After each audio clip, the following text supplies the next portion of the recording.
state of Arkansas has a heavy heart. Right now on a special edition of Arkansas Crime Watch. Gunfire erupted. An Arkansas hero honored. Deputy Stevens was killed at the scene. A Loudoun County deputy laying his life before another. Began as about as routine as you can get. He served his community very well. Nothing can bring him back. His life, his honor, his sacrifice. From downtown Little Rock, this is a special edition of Arkansas Crime Watch.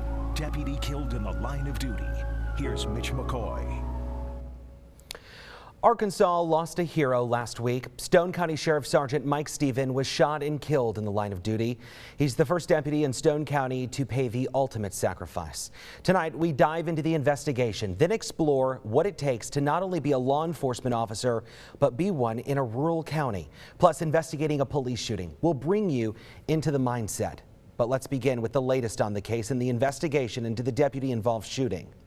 Arkansas State Police say Sgt Stevens responded to a domestic call around 8 o'clock Thursday morning on Flag Road. Shortly after he arrived, while talking with a woman, gunfire broke out.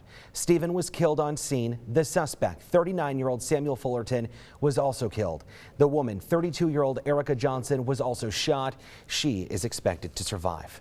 Here is a small portion of that news conference held by Arkansas State Police spokesperson Bill Sadler. At 8:02 a.m., a call was received by the Loudoun County Sheriff's Department asking for assistance at a residence at 2021 Flag Road. The call related to a domestic welfare check. Deputy Mike Stevens took the call.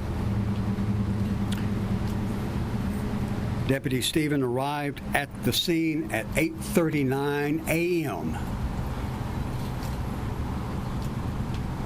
As he approached the house at the address of 2021 Flag Road, he encountered a female who he began talking to. In short order, gunfire erupted. Deputy Stevens was killed at the scene. The state of Arkansas has a heavy heart today. All too often now we're getting calls that are resulting in the deaths of law enforcement officers. There is no routine call in law enforcement. But what happened this morning began as about as routine as you can get. But anything can happen anytime, and it's happening all too often. We're hearing exclusively from a person who says he was there when the shooting went down. He says he also tried saving lives. Yellow crime scene tape off Flag Road in Loudoun County surrounding a home riddled in bullet holes. All of a sudden, it just blew up. Rusty Story says he was here at this home when his friend, the suspect, and his friend's girlfriend got into a fight. Yeah, I was trying to defuse the situation, just calm it down, and it just all of a sudden it blew up, and that's all you could hear was just gunshots. That's when he says he saw the woman shot on the ground by the front door. I was trying to get to the porch to get her out of there. And after the gunfire, he says he and another deputy were helping Deputy Mike Stevens, who'd been shot. We got his vest off and his belt. Rusty says despite CPR efforts, Deputy Stevens was gone. Rusty's friend, who was in the house, had also died, leaving Rusty to try and understand what happened. I couldn't figure out why. Deputy Stevens was a 20-year veteran of law enforcement. He was a 20-year law enforcement veteran. He was also a fire chief of a nearby department. Rebecca Jeffrey has more on his life. Water cannons release across this law enforcement escort for fallen deputy Mike Stevens. The small North Arkansas towns of Calico Rock and Pineville stand watching the procession down Main Street. American flags line the way, and God Bless the USA plays in the background underneath the symphony of sirens. It's as painful as it is patriotic to watch for Stevens' parents, Linda and Joe. And I would have never dreamed that flags would be flying at half-mast. For our boy. Completing each other's sentences while their hearts now incomplete. He made his mark in the world. Mike Stevens was born to serve. Mike used to just say, somebody's got to do it, and that's what we do. He bore many titles: Stone County Deputy, Pineville Fire Chief, and Army Veteran, which all come with risks. He went to work knowing that it could be this way anytime. Thursday morning, he went from knowing to experiencing. Stephen and 2 other deputies were called out to a house in Fox when gunfire erupted. Stephen died at the scene. One of Stephen's brothers told their parents the news. Of course, we all screamed and cried, and it just couldn't compute in my mind that he could be gone. Arkansas State Police confirmed the suspect, Samuel Fullerton, died, and Erica Johnson was injured but okay. The family says they'll be okay too, looking toward their faith and believing Stephen is with the son he lost last year. You know, Joe and Mike are together, and I know God found something for them to do in heaven together. We have been hearing so much about Stone County Sheriff Sergeant Mike Stevens, and we hear those things and you try and understand why this happened. I'm joined by Little Rock Fraternal Order of Police Vice President Eric Temple. Eric is also a homicide detective. He's investigated numerous officer-involved shootings. Thank you for joining us. Thank you for having me. So let's first talk, and I want to preference it by saying that Arkansas State Police is investigating this deputy-involved shooting. Can you first tell us what kind of mindset does an officer have to be in when you go in and you know that you're investigating an officer-involved shooting, possibly an officer shot, or at least in this case, a deputy killing? Certainly, Mitch. Any loss of life is tragic, but as with the professional manner that we conduct ourselves in, any death investigation, we approach the same way, no matter who it is. Can you speak to? This is something you guys are trained for. I mean, you guys kind of walk into this situation and some people would think, oh my gosh, like this is what's happened, but you guys are trained for this kind of stuff. We are. You know, there's lots of schooling that we're sent to learn how to walk into one of these crime scenes and begin to pick up the pieces after something like this happens. What's the difference from a regular homicide investigation or a case where an officer is shot, or in this case a deputy is killed? Well, truthfully, there's no difference in the investigation. It is a homicide, no matter how you look at it, and we investigate every one of them, no matter how difficult it may be. Either direction, we investigate them all the same, and with the same amount of drive and integrity. Can't forget some of that video that we saw earlier of the procession and all of the law enforcement agencies that came together last week on Thursday to bring the body of Sgt Stevens back here to Little Rock, to the State Crime Lab. A lot of members were involved in that procession. Certainly, you know, that's part of our profession. There's definitely a brotherhood. I know people talk about the brotherhood and the blue line a lot. That is certainly true. Anytime something like this happens, the law enforcement community comes together and we try and pick each other up and the family of the officer. And the main thing is to never forget the sacrifice the officer made and to remember that we're going to carry on his memory. I was sitting in the parking lot of the Stone County Sheriff's Office Thursday night after the shooting, getting ready to go live on TV at 9 o'clock. And you see all the people coming in. You see game and fish, wildlife officers. Mm-hmm. You see highway police. You see state troopers. You see the police departments and the sheriff's office. And it all hit me when you see the police cars speeding out mm-hmm. pretty fast. Yep. You knew they were going to a call. Absolutely. Even in the state of trying to figure out why did this happen. And I lost someone. I lost a brother. I lost a coworker today. These officers, these deputies are still responding to calls. Certainly. In law enforcement, we all hold ourselves to a certain standard and a certain amount of professionalism, and as hard as it may be when something like this occurs, you still are obligated to honor the oath that you took to defend and protect and serve the public, and that's what we have to continue to do even when something like this happens. Eric Temple is the Vice President of the Little Rock Fraternal Order of Police. Of course, knowledge of officer-involved shootings and in those investigations and trying to piece together exactly what happened. Thank you very much for your time tonight. We appreciate it.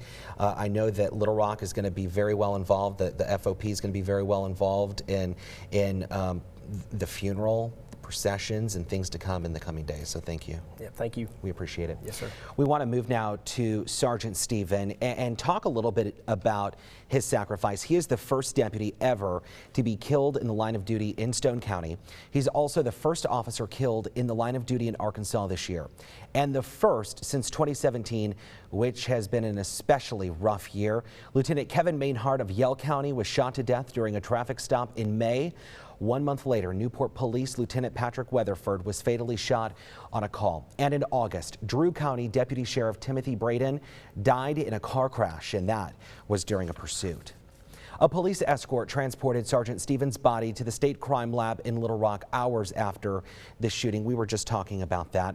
Police departments and sheriff's offices from all over Arkansas showed up in the procession. Susan Alcori was there. One by one, officers light the way for a brother who paid the ultimate sacrifice. It's an honor to do it. Even from the sidelines, there's nothing easy about this moment for Carl Minden. You just kind of feel like you need to be there. The Bryant police chief stood guard as Stone County Deputy Mike Stevens' body passed. You know, the call goes out and it was answered. They never met, but news of the domestic call turned shooting that killed Steven hits close to home. It's emotional every time you see it, you know, because it could be one of your officers, one of your friends, it could be you.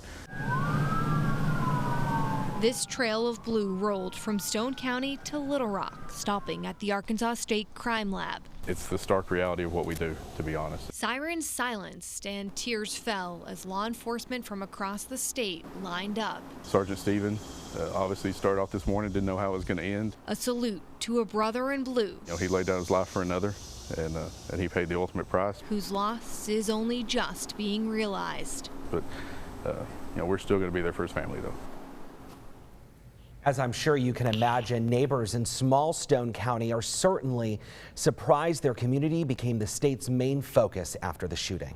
My son told me he heard some gunshot, and he started to fire just to say, hey, you know, we're here. But he just heard several rounds of fire, and he didn't. We got a call, and somebody asked if I was okay because I live out here by myself, and he was just here. We were getting a load of scrap, but anyway, he said he started to fire back just to let him know, and then my neighbor called, or I called her to see what was going on, and she said that had I heard something, and I said, well, Jason heard shots, and then she told me what had happened. Talk to me about this area. We're just live out here away from everybody in our own community. We're just, everybody knows everybody, and we're just pretty tight community. I mean, it's really going to be a hard thing to deal with. Can't even imagine. Stone County is very rural. It's 609 square miles, a population of a little more than 12,000 people. In a 2010 census, it ranks 57th in both size and population among Arkansas's 75 counties. Law enforcement is always dealing with dangers on the streets, and while Sgt Steven had backup on the scene when the shooting happened, rural law enforcement agencies are always dealing with issues mainly because of its size. Loudoun County Sheriff's Captain David Bufford is joining me now to talk more about this. Captain, thank you. I know this is a difficult time. Can we talk a little bit about the difficulties that you guys face in rural Loudoun County? Well, as you can imagine, the distances that we have to cover to take the calls to help the citizens, the distances we have to cover to get to our fellow deputies to assist them with, you know, such as backup and whatever help they might need, can be up to 45 minutes. That's almost, I mean, that's mind-blowing. That's not even almost mind-blowing, that's mind-blowing. Because you put this into perspective, let's say a city police officer, even Stuttgart, I mean, we're looking at video from Stuttgart. they likely have a police officer or, another coworker that might be a block or two away, or at headquarters, which is 3 or 4 minutes away. Even Stuttgart officers can get to each other faster. Why is it that Lonoke County and counties all across the state of Arkansas have a difficult time with size and maybe even trying to get to your backup when your backup needs you? Well, it's just a lack of funds. We never have totally what we have what we need. There's certain things that we would like to have, like such as more manpower. That would help us to get to calls a lot faster and make it a lot safer for the deputies that are out there. What kind of resources are rural sheriff's offices lacking overall? Well, the attrition rate, deputies come in for a little while, they'll find other jobs that pay more money, that have more backup. We've lost several deputies through the years because they did not feel safe being out there. It takes a very special person to be out there on their own with a lot of the things that we deal with. I applaud them all. It all boils down to a lack of funding, I believe. Let's say, for example, a deputy needs backup. How long of a delay are we talking? Well, like I said, it can be up to, I've had to wait 45 minutes. When you're fighting someone, that's an awful long time. You get real tired before the help gets there. Yeah. Well, we appreciate your service. Thank you very much. I know, and I've been to Lonoke County so many times, and you guys, the professionalism in Lonoke County is really something, and I know you guys are just so dedicated to service. We appreciate it. Real quick, just one last question, and this is just to try and put things into perspective for some people who may not be familiar with the size of Lonoke County. Does the city of Cabot have more police officers on a shift than Lonoke County? Absolutely. Each shift, I don't have the number for Cabot. They have quite a few more officers on the street than we do for the patrol of Lonoke County Sheriff's Office. Okay. I think that puts everything into perspective. Captain, thank you very much. Thank you. Reaction to Sgt Stevens' death quickly followed. Governor Asa Hutchinson has ordered the state flag to be flown at half-staff in his memory until his interment. He tweeted this: "It is heartbreaking to hear that Stone County Sheriff's Deputy Mike Stevens was killed in the line of duty today. My heart goes out to his wife and son and to his fellow officers and his friends in their grief at this tragic loss." The law enforcement community also showing support. The Conway Police Department says, quote, "The members of the Conway Police Department offer our heartfelt sympathies to the members of the Stone County Sheriff's Office and the family of Deputy Mike Stevens, who was killed in the line of duty this morning while serving the citizens of Stone County." And in Izard County, which neighbors Stone, saying, "Our prayers go out to the family, co-workers, and friends of our brother in blue in Stone County." And Cleburne County says, "Our thoughts and prayers are with the Stone County Sheriff's Office and the family of the deputy that was killed this morning. Rest in peace, brother. We'll take watch from here." Stone County says it's received an overwhelming amount of calls and messages from people wanting to make donations to Sgt Stevens' family. A donation account for the family of Sgt Mike Stevens has been opened at First National Bank of Izard County. They have locations in Mountain View, Calico, Melbourne, Mount Pleasant, and Horseshoe Bend. If you are unable to make it to one of those locations and you'd like to donate, you can mail your donations to the address on your screen. It's P.O. Box 1999 in Mountain View, Arkansas. Checks can be made out to Susan Stevens donation account. As we leave you tonight, we remember a hometown hero. So many hearts are heavy, people are in pain, and rightfully so. A son, man, father, husband, and deputy went above and beyond his call for service last week. Deputy Stevens took an oath to protect and serve. He rushed into a fight, ending his watch with pride and honor, leaving a legacy of service in his name. In the words of the Arkansas State Police, there's no routine call for service. The call was dispatched and the call was answered. To the brave men and women who protect and serve, we thank you. To fallen Stone County Sheriff Sergeant Mike Stevens, we will never forget you. Good night.